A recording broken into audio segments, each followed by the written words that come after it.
What's going on, guys? Welcome back. Madden 17 PS4. Do me a favor, take a moment, like button, subscribe button, criticism in the comment section, Twitter, shutdown safety is my username. This is a video that I have always wanted to do. Show you guys the formation of the team that all my breakdowns are going to be with this year, but I'm doing it for a purpose. I want you to see some of the trade logic issues in this game, which really, to me, you can only say is broken.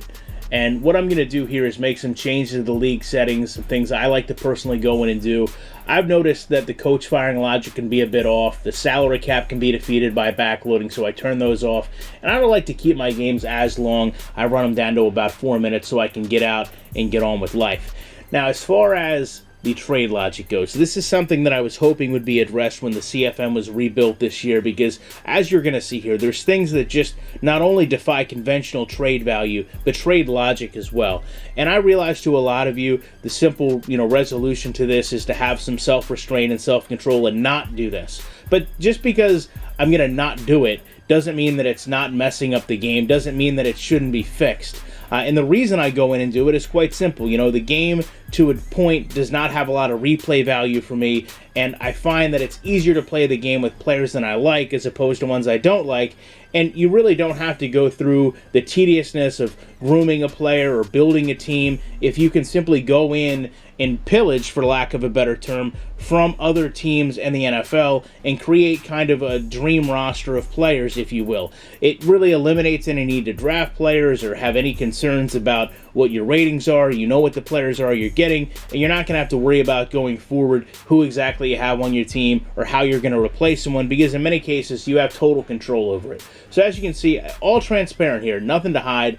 Now, when I'm going to pillage from teams, like I said, I go to the best teams in the NFL. When I think of the best teams in the NFL right now, one of them is obviously the Arizona Cardinals. So we're going to start there, and when I think about players I want from their team, I think about their offensive centerpiece, and that's the 24-year-old David Johnson. He's a star in the making. Guy is a great running back. Anybody that's watched the NFL knows about this guy.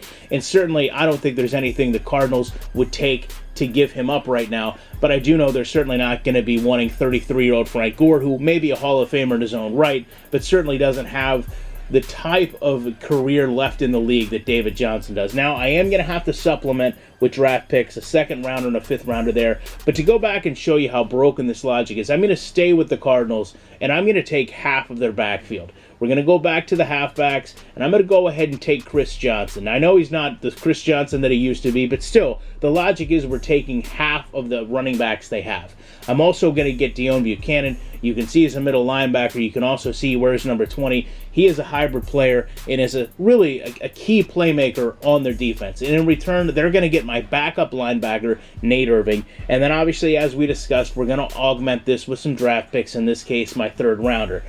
So I don't see them giving up Deone Bucannon either, just because he's too much of a playmaker and he's too much of a player that can be built upon. But now, obviously, we're moving along and getting him on the Colts. Now, this is the only trade I think some of you may have an issue with, but there's a means to an end here. I'm going to go to the Bengals, and yes, I'm going to get Adam Jones, but I want you to understand, this is their best linebacker, or their best cornerback. Yes, he's older, but he is their best cornerback, and in return, they aren't going to get my best cornerback in Vontae Davis. I'm actually going to give them my fourth string cornerback.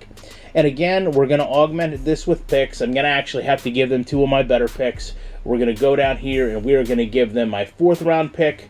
Actually, my fourth round pick for this year, and then we're also going to give them my third round pick the following year. Now, Adam Jones is just kind of a stopgap. You're going to see why it's important that I get someone here in the end. And again, if you're trying this with your team, you can get a variety of cornerbacks. I just happen to select Adam Jones. Now, as far as the other defensive issue I have, it's absolutely with my free safety. So I'm just going to go to the Chargers, and I'm going to get the free safety we had last year, because I think he filled in amicably. It's Dwight Lowry.